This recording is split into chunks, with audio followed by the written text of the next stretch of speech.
Dumb Money is a biodrama film about the short squeeze that happened with GameStop back in 2020, and the film centers around Keith Gill, played by Paul Dano. If you know anything about what happened back in 2020, you know that this is deeply ingrained in internet meme culture and in a subreddit called Wall Street Bets. No, I was never hugely involved in that whole thing. I made a couple of bucks back when it happened, but other than that, I kind of watched from the sidelines in amazement that something like this could actually happen, but I found some of the memes funny. So when I heard a movie was coming out about this, my natural fear was that these suits at Sony won't be able to put together a movie that accurately represents what actually happened, or it'll take the side of the hedge funders and these multi-billionaires at the end of the day. But props to Sony because they absolutely sidestepped that fear of mine, and they produced a movie that really accurately represented what happened at that time. They tell the story well, and they actually show Keith Gill, or also known as Deep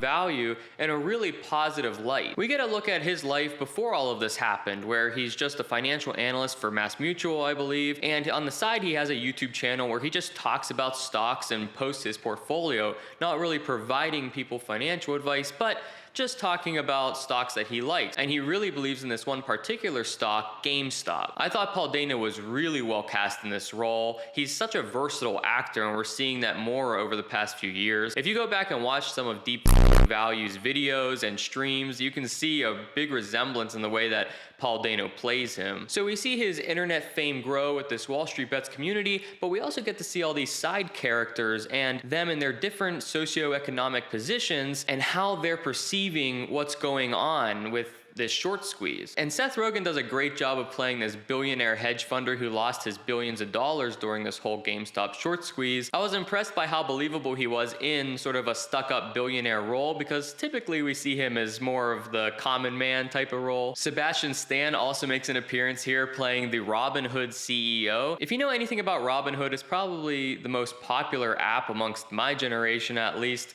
in terms of investing, because there's quote-unquote no fees and there's a very low barrier to entry. But if you were following the GameStop thing that happened years ago, you know the level of incompetence behind Robinhood that was on full display during that whole thing, and Sebastian Stan did an excellent job showing that, and it didn't come off as biased, it came off as very genuine, and they even recreated some of the scenes from the hearings that actually happened back in 2020, and the way they were acted out is pretty much the same way they actually happened. As much as I like the representation of the story, it wasn't a perfect movie. There's a lot of pacing issues, it's a little bit messy, it feels like half of the movie we're watching characters moving in slow motion to loud rap music. If I could encapsulate that all into one word, I would call it a bloated film. It has a lot of unnecessary details that I think could have possibly still filled that runtime, but also done a much better job of it. And as much as I like the side characters because they added an additional perspective to the whole thing, I felt like some of them were unnecessary, and once we followed them to the end, it felt like a dead end. So I wasn't sure what they really added to the film, and some of that stuff probably could have been trimmed, which would have improved the pacing and the runtime. But with all of that aside, it didn't ruin my experience. I felt like the film had a lot of heart.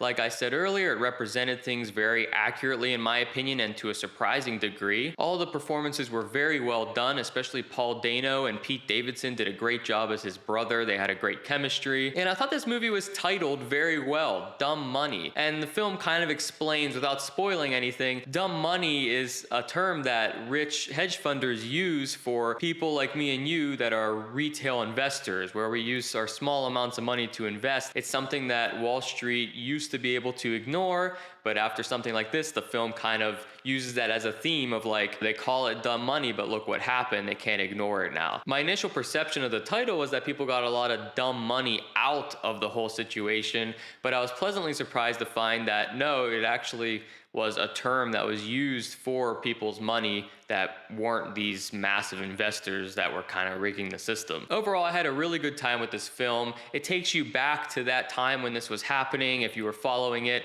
I think you'll feel like it was pretty accurate.